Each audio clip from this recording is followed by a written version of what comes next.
Hello दोस्तों, नमस्कार। बात कर लेते हैं आज के दिन भर की सारी बड़ी खबरों की, जहां सबसे पहले आपको बताएंगे दोस्तों, सैटेलाइट तस्वीरों में बड़ा खुलासा हुआ है। चीन ने भारत सीमा के पास बना लिया है नया मिसाइल बेस। चीन ने अपने कई विनाशक पारंपरिक और न्यूक्लियर मिसाइलों को कर दिया है तैनात। दोस्तों बताएंगे किसने इस बात का किया है बड़ा खुलासा, और साथ ही साथ इस खुलासे के बाद कितना खतरनाक है ये भारत के लिए। और एक तरफ भारत के साथ दोस्ती बढ़ाने की ढोंग रचता चाइना, दूसरी तरफ अंदर खाने आखिर क्यों ऐसे कदम उठा रहा है। साथ ही साथ आपको बताएंगे बहुत बड़ी खबर, जेडी वेंस के दौरे पर कैलिफोर्निया हाईवे पर हुई फायरिंग। दोस्तों मच गई अफरा तफरी, बताएंगे सबसे बड़ी खबर। तो वहीं ट्रंप से मिलने जा रहे हंगरी व्लादिमीर पुतिन क्या हो जाएंगे गिरफ्तार? क्या बहुत बड़ी कोई साजिश है मिस्टर ट्रंप की? बताएंगे आईसीसी वारंट के कारण उठ रहे हैं दोस्तों कई गंभीर सवाल, आपको बताने वाले हैं। इसी बीच बताएंगे अमेरिकी टैरिफ विवाद के बीच भारत का भी बहुत बड़ा बयान आया है। दोस्तों वाणिज्य मंत्री ने पीयूष गोयल जी ने बहुत बड़ी बात कह दी है टैरिफ को लेकर, जो ट्रंप की कर देगी हालत खराब। तो वहीं भारतीय जवानों ने कर दी दिल छू लेने वाली बात। दोस्तों दिवाली धनतेरस को लेकर बड़ी बात कह दी इन्होंने, जानकर आपकी आंखें भी हो जाएंगी नम। तो वहीं दोस्तों बिहार चुनाव में प्रधानमंत्री मोदी जी के रैलियों को लेकर भी बड़ा दावा सामने आया है। यानी कि दोस्तों आज भी एक से एक बेहतरीन खबर हम आपको बताने वाले हैं। बस आप वीडियो के लास्ट तक बने रहिएगा। और खबरों में आगे बढ़ने से पहले मानते हैं कि ये नया भारत है, इसको कोई दबा झुका नहीं सकता। तो वीडियो को लाइक करके इस चैनल को सब्सक्राइब करके बेल आइकन दबा के कमेंट में जय हिंद कह दीजिएगा। बात कर लेते हैं पहली सबसे बड़ी खबर की, जहां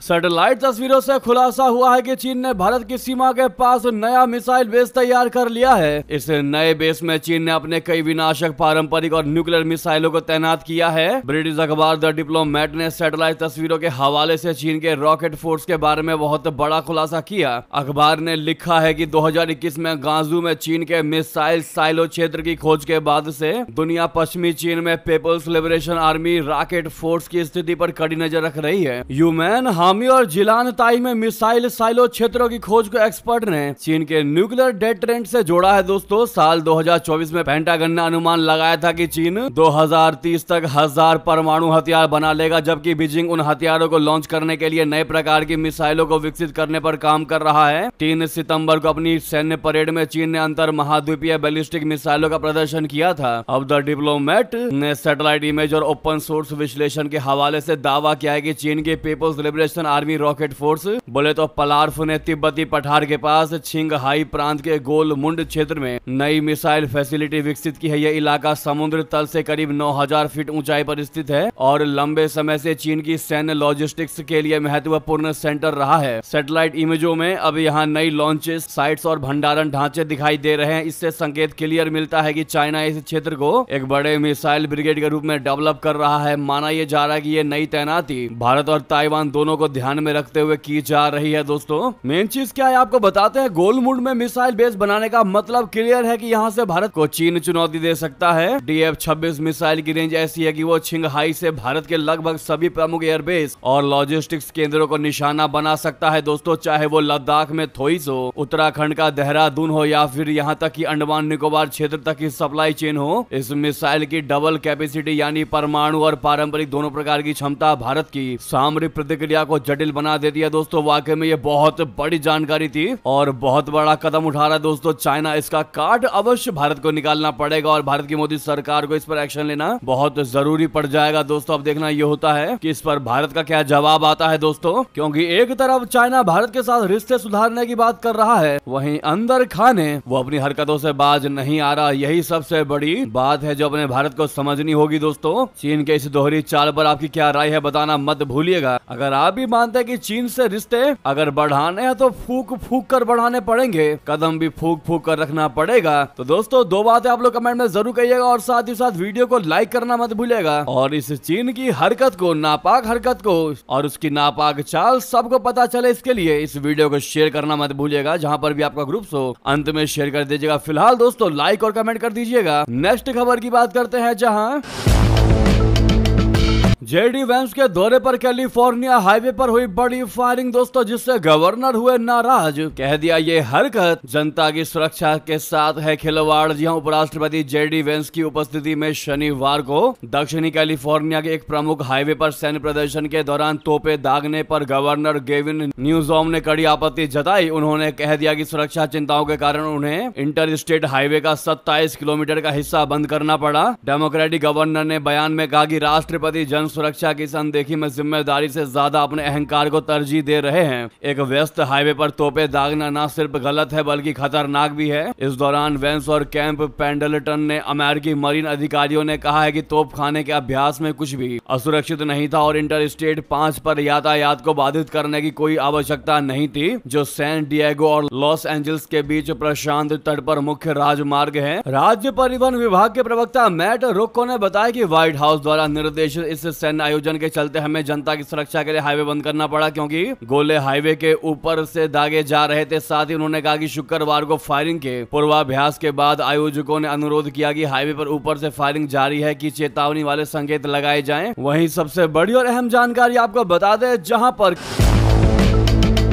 क्या ट्रंप से मिलते समय हंगरी में पुतिन हो जाएंगे गिरफ्तार? आईसीसी वारंट के कारण उठ रहे हैं ये गंभीर सवाल दोस्तों। अलास्का में वार्ता विफल होने के बाद अमेरिकी राष्ट्रपति डोनाल्ड ट्रंप और उनके रूसी समकक्ष व्लादिमीर पुतिन ने यूक्रेन संघर्ष के संभावित अंत पर चर्चा करने के लिए हंगरी को अगले गंतव्य के रूप में चुना है। हालांकि दोनों नेताओं की इस बैठक के लिए जगह के चुनाव ने ही चर्चा का विषय बना दिया है। जी हाँ दोस्तों, सैद्धांतिक रूप से पुतिन को वॉर क्राइम का दोषी मानते हुए इंटरनेशनल क्रिमिनल कोर्ट बोले तो आईसीसी ने उनके खिलाफ अरेस्ट वारंट जारी किया। इस कारण हंगरी पहुंचते ही उन्हें गिरफ्तार कर लिया जाना चाहिए, लेकिन ऐसा तमाशा होने की संभावना कम ही है दोस्तों। उससे पहले क्रेमलिन का कोई व्यवहारिक और कानूनी बाधाओं के साथ साथ यूरोपीय संघ द्वारा लगाए गए प्रतिबंधों को पार करके पुतिन को बुडापेस्ट तक पहुंचाने का तरीका निकालना होगा। इस मुद्दे के केंद्र में आईसीसी द्वारा 2023 में जारी किया गया वारंट है, जो कथित रूप से युद्ध अपराधों और युद्ध के दौरान यूक्रेनी बच्चों के अवैध निर्वासन के लिए पुतिन की गिरफ्तारी का आदेश देता है। लेकिन आईसीसी के पास गिरफ्तारी का कोई अधिकार नहीं है, क्योंकि उसके पास कोई पुलिस बल या कोई एजेंसी नहीं है। आईसीसी के गिरफ्तारी वारंट को लागू करने के लिए ये मूल रूप से उसके सदस्य देशों के सहयोग पर निर्भर करता है। यानी कि आईसीसी के सदस्य देश अगर चाहेंगे तो अपने पुलिस बल या फिर फोर्सेस के दम पर व्लादिमीर पुतिन को गिरफ्तार कर सकते हैं, या किसी भी ऐसे नेता को गिरफ्तार कर सकते हैं, ऐसे लोग को गिरफ्तार कर सकते हैं जिनके खिलाफ गिरफ्तारी वारंट जारी करता है आईसीसी, जिसका एक सदस्य हंगरी भी है। इसके आधार पर हंगरी और उसके पड़ोसी देश जिनमें सर्बिया और रोमानिया शामिल है तकनीकी रूप से रूसी राष्ट्रपति को गिरफ्तार करने के लिए बाध्य है यदि उनका विमान उनके हवाई क्षेत्र में प्रवेश करता है, क्योंकि ये देश आईसीसी के सदस्य हैं। जर्मनी पहले ही हंगरी से पुतिन को गिरफ्तार करने का आग्रह कर चुका है। हालांकि पुतिन को हथकड़ी लगाते और सलाखों के पीछे जाते देखना एक दूर का सपना ही है। ऐसा हम क्यों कह रहे हैं आपको बता दें। दरअसल हंगरी ने 1998 के रोम संधि पर हस्ताक्षर किए हैं, जिसने आईसीसी की स्थापना कर दी थी। लेकिन दोस्तों, प्रधानमंत्री विक्टर ओरबान ने हाल ही में आईसीसी से बाहर निकलने का फैसला कर लिया है। हंगरी के आईसीसी से बाहर निकलने की कार्यवाही अप्रैल में शुरू हुई थी, लेकिन पूरी प्रक्रिया को लागू होने में 1 साल का समय लग गया। इस प्रकार तकनीकी रूप से हंगरी अब भी पुलिस को गिरफ्तार कर सकता है, लेकिन यह संभावना बहुत कम है, क्योंकि विक्टर ओरबान ने न केवल लंबे समय से डोनाल्ड ट्रंप के सहयोगी हैं, बल्कि रशिया के साथ भी उनके घनिष्ठ संबंध रहे हैं। हंगरी ने पुतिन की सुरक्षा का आश्वासन दिया है और युद्ध अपराधों के लिए वांटेड एक अन्य नेता इजरायली प्रधानमंत्री बेंजामिन नेतन्याहू की अप्रैल यात्रा का हवाला दिया है। पिछले कुछ दिनों में ओरबान ने ट्रंप और पुतिन दोनों से बात की है और इस हाई प्रोफाइल बैठक के लिए आधार तैयार करना शुरू कर दिया है। ऐसे में दोस्तों, अगर व्लादिमीर पुतिन ट्रंप से मिलने के लिए हंगरी जाने को राजी हो जाते हैं, जो कि अब तक राजी ही है, तो लगभग 4 साल पहले शुरू हुए युद्ध के बाद से यह किसी यूरोपीय संघ के देश की उनकी पहली यात्रा होगी। हालांकि बुडापेस्ट जाना उनके लिए जोखिम भरा है। क्रेमलिन ने भी चुप्पी साध ली है और कहा है कि हंगरी बैठक से पहले अब भी कई सवालों का समाधान होना बाकी है। आईसीसी के गिरफ्तारी वारंट के बाद से पुतिन ने अपनी अंतर्राष्ट्रीय यात्राओं को सीमित कर दिया है। पुतिन के लिए इस साल अगस्त में ट्रंप के साथ बैठक के लिए अलास्का के लिए उड़ान भरना आसान था, क्योंकि रूसी नेता को किसी भी शत्रुतापूर्ण देश के हवाई क्षेत्र का उपयोग नहीं करना पड़ा था। लेकिन बुडापेस्ट जाने वाला सीधा रास्ता शत्रुतापूर्ण देशों के हवाई क्षेत्रों से होकर गुजरता करता है। मॉस्को पर यूरोपीय संघ के प्रतिबंधों के कारण रूसी विमानों को हंगरी सहित ईयू के सदस्य क्षेत्रों देशों के हवाई क्षेत्र में उतरने और उड़ान भरने पर प्रतिबंध है। हालांकि यूरोपीय संघ के सदस्य देश हमेशा अपवाद बनाते रहे हैं। जी हाँ दोस्तों, ऐसे में आपको क्या लगता है, क्या हंगरी कोई नई चालें चल रहा है? क्या वो चाहता है कि ऐसे ही बहला फुसला कर पुतिन के हंगरी पहुंचते ही उनको गिरफ्तार कर लेंगे, या फिर दोस्तों वाकई में हंगरी चाहता है कि वो पुतिन के साथ दोस्ती बढ़ाएंगे, रशिया के साथ दोस्ती बढ़ाएंगे? आपको क्या लगता है दोस्तों, बताना बिल्कुल मत भूलिएगा, क्योंकि जैसे ये सवाल आपको मजेदार में डाल रहा है, अनुमान लगाने में दिक्कत दे रहा है दोस्तों, सेम टू सेम आप इमेजिन कर सकते हैं कि व्लादिमीर पुतिन की हालत कितनी खराब हो रही होगी कि वो हंगरी जाएं कि ना जाएं। दोस्तों आप लोग राय देना बिल्कुल मत भूलिएगा। अगली खबर की बात कर लेते हैं, जहां पर इधर अमेरिकी टैरिफ विवाद को लेकर भारत के वाणिज्य मंत्री पीयूष गोयल जी ने बड़ी बात कह दी। दोस्तों वाणिज्य और उद्योग मंत्री पीयूष गोयल ने शनिवार को प्रेस कॉन्फ्रेंस में भारत और अमेरिका के बीच द्विपक्षीय व्यापार समझौते को लेकर जानकारी दी। उन्होंने बताया कि दोनों देशों के बीच वार्ता सकारात्मक स्तर पर चल रही है। साथ ही उन्होंने जानकारी दे दी है कि देश के किसानों, मछुआरों और छोटे उद्यमों बोले तो एमएसएमईज के हितों को लेकर केंद्र सरकार किसी भी तरह का समझौता नहीं करेगी। भारत के किसानों, मछुआरों और एमएसएमई सेक्टर का पूरा ध्यान रखा जाएगा। उन्होंने कहा कि देश हित सबसे ऊपर है। पिछले ही दिनों भारत का एक प्रतिनिधि दल वॉशिंगटन गया हुआ था, जहां भारतीय प्रतिनिधियों ने अमेरिकी पदाधिकारियों से मुलाकात की। वाणिज्य मंत्री पीयूष गोयल ने पत्रकारों से बातचीत में इस बात का साफ संदेश दे दिया कि भारत सरकार अपने किसानों के हितों से कभी भी समझौता नहीं करेगी। ये बयान ऐसे समय में दिया है दोस्तों जब अमेरिका ने भारत पर 50% टैरिफ लगा रखा है। साथ ही अमेरिका ने कृषि क्षेत्र में रियायत की मांग की थी, जिसे भारत सरकार ने स्वीकार नहीं किया है। हालांकि गोयल ने कहा कि भारत और अमेरिका के बीच दोस्ताना संबंध है और दोनों देशों के बीच द्विपक्षीय व्यापार समझौते को सकारात्मक बताया है। व्यापार समझौते पर पिछले महीने खुद गोयल एक टीम के साथ न्यूयॉर्क की यात्रा कर चुके हैं। दोस्तों नेक्स्ट खबर की बात करते हैं, जहां त्योहार के सीजन में दोस्तों एलओसी पर हाई अलर्ट, बीएसएफ ने बढ़ाई चौकसी। जवानों ने कहा देश की सुरक्षा ही हमारे लिए दीपावली है। दोस्तों दिवाली के दौरान ड्रोन हमलों के बढ़ते खतरे और सर्दियों के मौसम से पहले घुसपैठ की कोशिशों में तेजी आने के संकेत मिलने के बाद नियंत्रण रेखा पर हाई अलर्ट जारी कर दिया गया है। सीमा सुरक्षा बल बोले तो बीएसएफ और भारतीय सेना ने अपनी सतर्कता और गश्त बढ़ा दी है। दिवाली के दौरान ड्रोन हमलों के बढ़ते खतरे और सर्दियों के मौसम और बर्फबारी से पहले घुसपैठ की कोशिशों में तेजी आने के संकेत मिलने के बाद नियंत्रण रेखा पर हाई अलर्ट जारी कर दिया गया है और सभी सीमावर्ती जिलों को ड्रोन उड़ान निषिद्ध क्षेत्र घोषित कर दिया गया है। सीमा सुरक्षा बल बोले तो बीएसएफ और भारतीय सेना ने दिवाली और सर्दियों की शुरुआत से पहले नियंत्रण रेखा और अंतर्राष्ट्रीय सीमा पर अपनी सतर्कता और गश्त बढ़ा दी है, क्योंकि खुफिया जानकारी से पता चला है कि दिवाली की पूर्व संध्या पर सुरक्षा बलों के प्रतिष्ठानों को निशाना बनाने के लिए ड्रोन सीमा पार से तस्करी करके लाए जा सकते हैं और इन लोडेड ड्रोन से किसी सुरक्षा एस्टेब्लिशमेंट को निशाना बनाया जा सकता है। इसी आधार पर बारामुल्ला जिले, जहां गुलमर्ग सेक्टर पड़ता है, सहित सभी सीमावर्ती जिलों को ड्रोन उड़ान निषिद्ध क्षेत्र घोषित कर दिया गया है। दोस्तों सुरक्षा बल ड्रोन आधारित गतिविधियों के खतरे से भी सतर्क है, जिनका इस्तेमाल अतीत में निगरानी, हथियार गिराने और लक्ष्यों पर हमला करने के लिए किया जाता रहा है। त्योहारों के मौसम में किसी भी तरह के दुस्साहस या हमले से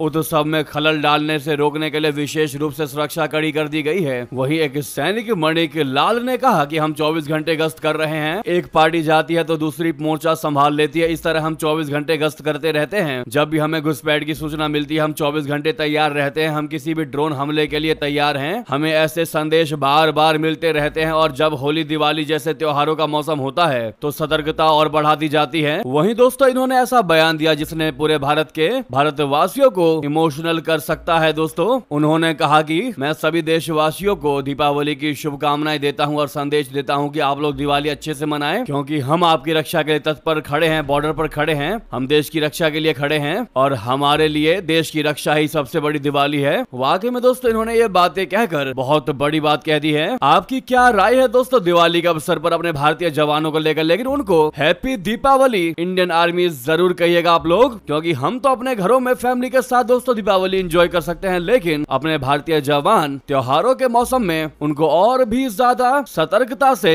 बॉर्डर पर देश की रक्षा करनी पड़ती है, जो कि वाकई में बहुत बड़ा सैक्रिफिकेशन है दोस्तों। तो आप लोग कमेंट करना मत भूलिएगा। नेक्स्ट खबर की बात करते हैं, जहां पर अदन की खाड़ी में एलपीजी ले जा रहे जहाज पर मिसाइली हमला, लगी भीषण आग, मालिक और ऑपरेटर हैं भारतीय। यमन के तट से लगभग 210 किलोमीटर पूर्व की ओर अदन की खाड़ी में शनिवार को एक जहाज पर अनजान मिसाइल से हमला हुआ, जिससे जहाज में भीषण आग लग गई। ब्रिटिश सेना ने इसकी पुष्टि की है। एक रिपोर्ट के मुताबिक चालक दल जहाज छोड़ने की तैयारी कर रहा है। ये घटना यमन के हूती विद्रोहियों द्वारा रेड सी कॉरिडोर में जहाजों पर हमलों की पृष्ठभूमि में हुई है। हालांकि हूती विद्रोहियों ने अब तक इस हमले की जिम्मेदारी नहीं ली है। यूकेएमटीओ ने अलर्ट जारी कर दिया है, यानी कि United kingdom maritime trade operations ने अलर्ट जारी कर दिया है। एक जहाज पर अनजान मिसाइल से हमला हुआ, जिससे आग लग गई। अधिकारी जांच कर रहे हैं। दोस्तों साथ ही साथ आपको बता दें, वॉशिंगटन से लंदन तक ट्रंप की नीतियों का कड़ा विरोध। नो किंग्स प्रोटेस्ट में हजारों लोग सड़कों पर उतरे। जी हाँ, अमेरिका के राष्ट्रपति डोनाल्ड ट्रंप की नीतियों के खिलाफ वॉशिंगटन डीसी से लेकर लंदन तक हजारों लोग सड़कों पर उतरे। इस प्रदर्शन को नो किंग्स का नाम दिया गया है। लोग डोनाल्ड ट्रंप की माइग्रेशन, एजुकेशन और सिक्योरिटी पॉलिसी का विरोध कर रहे हैं। आयोजकों के अनुसार अमेरिका समेत दुनिया भर में 2600 से ज्यादा नो किंग्स प्रदर्शन हो रहे हैं। वहीं लंदन स्थित अमेरिकी दूतावास के बाहर भी सैकड़ों लोग एकत्रित हुए हैं। आयोजकों का कहना है कि यह प्रदर्शन ट्रंप की तानाशाही प्रवृत्तियों के खिलाफ एक प्रतिरोध है। लंदन की रैली अमेरिका और दुनिया भर में आयोजित 2600 से अधिक विरोध प्रदर्शनों में से एक है। इसी तरह के प्रदर्शन स्पेन के मैड्रिड और बार्सिलोना में भी हुए। वहीं अमेरिका के बड़े शहरों, उपनगरों और छोटे कस्बों में हजारों लोगों ने विरोध प्रदर्शन में हिस्सा लिया। समाचार एजेंसी राइटर्स की रिपोर्ट के मुताबिक वॉशिंगटन डीसी के डाउनटाउन में प्रदर्शनकारियों ने तरह तरह की पोशाकें पहनी हुई थी और हाथों में बैनर लिए हुए थे। प्रदर्शनकारी पेंसिल्वेनिया एवेन्यू पर मार्च करते हुए आगे बढ़े। आयोजकों ने बताया कि इस कार्यक्रम को आयोजित करने में 300 से अधिक स्थानीय संगठनों ने सहयोग किया। दोस्तों, नो किंग्स प्रोटेस्ट आयोजित करने वाले ग्रुप इंडिविजिबल की संस्थापक लीही ग्रीनबर्ग ने बताया कि हमारे देश में राजा नहीं होता और यही अमेरिका की सबसे बड़ी पहचान है कि लोग खुलकर प्रदर्शन कर सकते हैं। उन्होंने इन प्रदर्शनों को तानाशाही प्रवृत्तियों के खिलाफ शांतिपूर्ण प्रतिरोध बताया। वहीं दोस्तों, इन प्रदर्शनों पर राष्ट्रपति ट्रंप ने सार्वजनिक रूप से अधिक प्रतिक्रिया नहीं दी। हालांकि फॉक्स बिजनेस को दिए इंटरव्यू में उन्होंने कहा कि वे मुझे राजा कह रहे हैं, लेकिन मैं राजा नहीं हूं। अगली खबर की बात करते हैं, जहां पर ब्रिटेन में भी आधार जैसा ब्रिट कार्ड बनाने की तैयारी। पीएम स्टारमर को पसंद आया भारत का डिजिटल सिस्टम। बता दें, ब्रिटेन के प्रधानमंत्री कीर स्टारमर ने हाल ही में मुंबई दौरे के दौरान भारत के आधार सिस्टम की खूब तारीफ की थी। उन्होंने कहा था कि वे इस सिस्टम को देखकर प्रभावित हुए हैं और इसे अपने देश की नई डिजिटल पहचान योजना ब्रिट कार्ड के लिए मॉडल बनाने की सोच रहे हैं। आधार एक ऐसा डिजिटल आईडी नंबर है जो हर भारतीय नागरिक को मिलता है। इसमें नागरिकों की जानकारी, उंगलियों के निशान, फिंगरप्रिंट यानी कि और आंखों के निशान जैसे कि बायोमेट्रिक चीजें जुड़ी होती हैं। ये सब सरकार को मदद करता है कि सही लोगों को सरकारी लाभ पहुंचाए जाएं और घपले फरेब कम हो। ब्रिटेन की योजना कुछ अलग है। वो वहां का मकसद अवैध कामगारों को रोकना है ताकि सही लोगों को ही सरकारी सेवाएं मिल सके। लेकिन वहां के लोगों को अपने प्राइवेसी, बोले तो निजता को लेकर चिंता भी है और वो ज्यादा सरकारी निगरानी नहीं चाहते। कीर स्टारमर ने अपनी मुंबई यात्रा के दौरान इंफोसिस के सह संस्थापक नंदन नीलेकर्णी से मुलाकात की थी, जो आधार की शुरुआत करने वाले प्रमुख शख्स हैं। दोनों ने भारत के अनुभवों के आधार पर ब्रिटेन में अच्छे और सुरक्षित डिजिटल आईडी सिस्टम बनाने पर चर्चा की। असल में आधार ने भारत में कई सरकारी काम आसान कर दिए हैं, लेकिन इसकी वजह से प्राइवेसी के सवाल भी उठते रहे हैं। ब्रिटेन अपने सिस्टम में बायोमेट्रिक डेटा को शामिल नहीं करेगा और डेटा सुरक्षा पर ज्यादा ध्यान देगा। समाचार पत्र द गार्डियन को एक ब्रिटेन के सरकार के प्रवक्ता ने यह बताया। स्टारमर ने बताया कि वे चाहते हैं कि डिजिटल पहचान से लोगों की रोजमर्रा की जिंदगी आसान हो, जैसे कि नौकरी पाना, सरकारी मदद लेना आदि। हालांकि लोगों की चिंताएं भी पूरे तरीके से खत्म नहीं हुई है। इस पूरी बात से साफ है कि भारत का आधार मॉडल दुनिया में एक उदाहरण बन चुका है। नेक्स्ट खबर की बात करते हैं, जहां पर पाकिस्तान के साथ संघर्ष के बीच तालिबान ने सीमा पर सुरक्षा की मजबूत। सेना और प्रशासन में कर दिए बड़े बदलाव। पाकिस्तान के साथ चल रहे संघर्ष के बीच अफगानिस्तान में तालिबान के प्रमुख मुल्ला हिबतुल्लाह अंखुंदजादा ने अफगान सेना और प्रशासन में कई बड़े बदलाव कर दिए हैं और अपने खास और अनुभवी कमांडरों को न सिर्फ अफगान सेना की विशेष टुकड़ियों की कमान दे दी है, बल्कि कई पुराने कमांडरों को पाकिस्तान से लगने वाले प्रांतों का गवर्नर बनाकर भी भेजा है। इसके साथ ही मौलवी इनायतुल्लाह शुजा और अफगानिस्तान में तालिबान की सरकार में सरहद के मामलों का उपमंत्री भी बनाया है। तो उधर अफगान और पाकिस्तानी प्रतिनिधिमंडल वार्ता के लिए कतर के दोहा हुए रवाना। दोस्तों, अफगान और पाकिस्तानी प्रतिनिधिमंडल वार्ता के लिए कतर की राजधानी दोहा रवाना हुए हैं। इस बैठक का मकसद दोनों देशों के बीच तनाव को कम करना है। पिछले कुछ दिनों में हुई लड़ाई में दोनों पक्षों के दर्जनों लोग मारे गए और सैकड़ों लोग घायल हुए। तालिबान सरकार ने शनिवार को कहा कि अफगान प्रतिनिधिमंडल में रक्षा मंत्री और राष्ट्रीय खुफिया एजेंसी के प्रमुख शामिल हैं। वहीं एक दिन पहले पाकिस्तान के सरकारी प्रसारक पीटीवी ने कहा था कि पाकिस्तानी प्रतिनिधिमंडल शनिवार को दोहा वहां रवाना होगा। हालांकि उसने कोई आधिकारिक विवरण नहीं दिया। दोनों देशों का कहना है कि वे एक दूसरे की आक्रामकता का जवाब दे रहे हैं। पाकिस्तान ने अफगानिस्तान पर सीमावर्ती क्षेत्रों में हमले करने वाले आतंकवादियों को पनाह देने का आरोप लगाया है। हालांकि तालिबान ने इस आरोप को खारिज कर दिया है दोस्तों। तो वहीं आपको बता दें इधर पीओके में हिंसक प्रदर्शनों के बाद राजनीतिक संकट गरमाया, 3 वरिष्ठ मंत्रियों का इस्तीफा। शहबाज शरीफ की हालत हुई खराब दोस्तों। पाकिस्तान के कब्जे वाले कश्मीर में बीते दिनों बड़े पैमाने पर विरोध प्रदर्शन देखने को मिले थे। पाकिस्तानी सरकार ने काफी मशक्कत के बाद प्रदर्शनों को शांत किया तो अब नया संकट पैदा हो गया। पीओके के कथित प्रधानमंत्री चौधरी अनवारुल हक के मंत्रिमंडल के 3 वरिष्ठ मंत्रियों ने इस्तीफा दे दिया है। इन मंत्रियों ने अनवारुल हक पर पीओके निवासी और पाकिस्तान में रह रहे कश्मीरी शरणार्थियों के संवैधानिक और राजनीतिक अधिकारों की रक्षा करने में विफल रहने का आरोप लगाया। 3 मंत्रियों के इस्तीफे से पीओके में पैदा हुआ राजनीतिक संकट पाकिस्तान की शहबाज शरीफ सरकार के सामने नई चुनौती बन सकता है। तो दोस्तों वहीं आपको बता दें, हमास ने डोनाल्ड ट्रंप के युद्ध विराम समझौते को दिखाया ठेंगा। गाजा में हथियार छोड़ने से कर दिया इनकार, कह दिया ना ही हथियार छोड़ेंगे ना ही गाजा को छोड़ेंगे। जी हाँ, गाजा पर काबिज हमास ने अमेरिकी राष्ट्रपति ट्रंप को बड़ा झटका दिया। इस आतंकी समूह ने साफ साफ कह दिया कि वो ना तो हथियार छोड़ेगा ना ही गाजा। उसने कहा है कि वो गाजा पर एक बार फिर कब्जा करने जा रहा है। हालांकि ट्रंप ने मिस्र में जिस शांति समझौता को कराने का ढोल पीटा था उसमें प्रमुख शर्त हमास के निरस्त्रीकरण और गाजा में एक नई सरकार के गठन का था, जिसका हिस्सा यह आतंकी समूह नहीं होगा। ऐसे में अब ट्रंप के गाजा शांति समझौते के टिकने पर सवाल उठने लगा है। माना यह जा रहा है कि इससे इजराइल एक बार फिर गाजा पर हमले शुरू कर सकता है। हमास के एक वरिष्ठ अधिकारी ने मीडिया को बताया कि उनका समूह गाजा में सुरक्षा नियंत्रण बनाए रखने का इरादा रखता है। उन्होंने ये भी कहा कि वो समूह के निरस्त्रीकरण के लिए प्रतिबद्ध नहीं हो सकते। साथ ही साथ बता दें, फिलहाल सोमवार से रफा बॉर्डर खुल रहा है दोस्तों। गाजा लौटने वाले फलस्तीनियों के लिए राहत की खबर है। इजराइल और हमास के बीच लागू संघर्ष विराम के 6 दिन बाद मिस्र और गाजा के बीच स्थिति रफा बॉर्डर क्रॉसिंग को सोमवार को फिर से खोल दिया जाएगा, यानी सोमवार से खोल दिया जाएगा। इसकी जानकारी शनिवार को मिस्र में मौजूद फलस्तीनी दूतावास ने दी। ये फैसला उन फलस्तीनियों के लिए बड़ी राहत भरी खबर है जो लंबे समय से अपने घर गाजा लौटने का इंतजार कर रहे थे। लेकिन फिर हमास ने यह बयान देकर दोस्तों वाकई में चौंका दिया। अगली खबर की बात करते हैं, जहां पर बिहार के चुनावी रण में प्रधानमंत्री मोदी जी भरेंगे हुंकार। 1 2 नहीं 12 रैलियों का तगड़ा प्लान दोस्तों। बिहार विधानसभा चुनाव का बिगुल बजने के साथ ही सियासी पार्टियां प्रचार अभियान में जुट चुकी हैं। चाहे सत्ताधारी एनडीए हो या फिर विपक्षी महागठबंधन, सभी ने रणनीतिक तैयारियां तेज कर दी हैं। प्रधानमंत्री नरेंद्र मोदी जी खुद आगामी विधानसभा चुनावों से पहले राष्ट्रीय जनतांत्रिक गठबंधन में जोश भरने के उद्देश्य से बिहार में प्रचार अभियान की जिम्मेदारी संभालने जा रहे हैं। प्रधानमंत्री मोदी जी व्यापक चुनाव प्रचार अभियान की अगुवाई करेंगे। बीजेपी सूत्रों के मुताबिक प्रधानमंत्री मोदी जी राज्य के अलग अलग जिलों में 12 रैलियां करने वाले हैं। बिहार में वैसे मुख्य मुकाबला एनडीए और महागठबंधन के बीच माना जा रहा है। हालांकि प्रशांत किशोर की जन स्वराज पार्टी के आने से इस चुनाव में एक नया मोड़ आ चुका है। यही वजह है कि सूबे की सत्ताधारी बीजेपी कोई कसर छोड़ने के मूड में नहीं है। इसीलिए पार्टी ने प्रधानमंत्री मोदी की 1 2 नहीं पूरी 12 रैलियों का प्लान तैयार किया है। ये चुनावी रैलियां 23 अक्टूबर से 3 नवंबर तक होंगी दोस्तों। तो वहीं आपको बता दें, बिहार में इंडिया ब्लॉक को लगा तगड़ा झटका। महागठबंधन से अलग हुई जेएमएम पार्टी 6 सीटों पर अकेले लड़ेगी चुनाव। जी हां, बिहार विधानसभा चुनाव में झारखंड मुक्ति मोर्चा यानी जेएमएम ने महागठबंधन से नाता तोड़ लिया है। पार्टी के महासचिव सुप्रिया भट्टाचार्य ने घोषणा कर दी है कि जेएमएम 6 सीटों पर स्वतंत्र रूप से चुनाव लड़ेगी। इनमें चकाई, धमदाहा, कटोरिया, पीरपैंती, मनिहारी और जमुई सीटें शामिल है। झामुमो महासचिव और प्रवक्ता सुप्रिया भट्टाचार्य ने कहा कि एनडीए के साथ साथ महागठबंधन के भीतर भी विरोधाभास है। कई सीटों पर अंदरूनी कलह है। हम राज्य में गठबंधन की भी समीक्षा करेंगे क्योंकि हर बार विश्वासघात हुआ।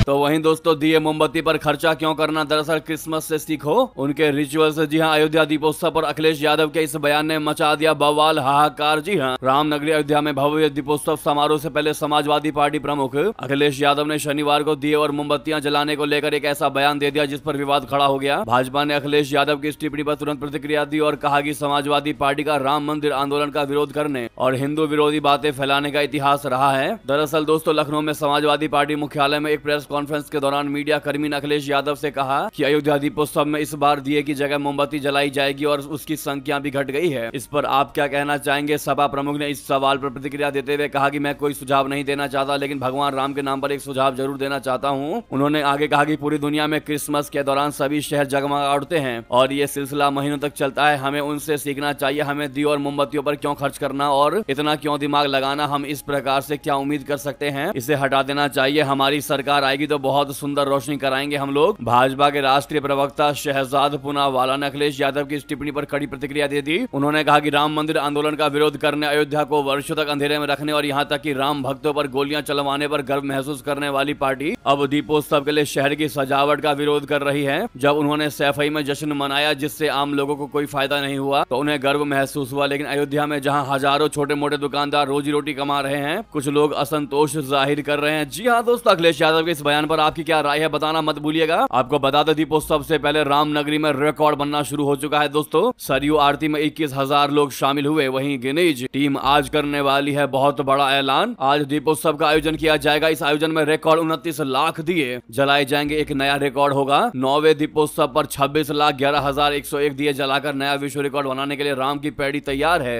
यहाँ 56 घाटों पर 30,000 स्वयंसेवकों ने 29 लाख दिए बिछा दिए हैं। इसके बाद गिनीज बुक की टीम ने ड्रोन की मदद से बिछाए गए दियों की काउंटिंग की। इसी बीच दोस्तों ये थी की सारी बड़ी खबरें। आपको खबर कैसी लगी बताना मत भूलिएगा। जाते जाते दोस्तों इस वीडियो को लाइक करके, चैनल को सब्सक्राइब करके, बेल आइकन दबा के कमेंट में जय हिंद कह दीजिएगा। लेकिन हमारी ओर से, हमारी पूरी टीम की ओर से आप सभी को दीपावली की बहुत बहुत शुभकामनाएं। जय हिंद, जय भारत।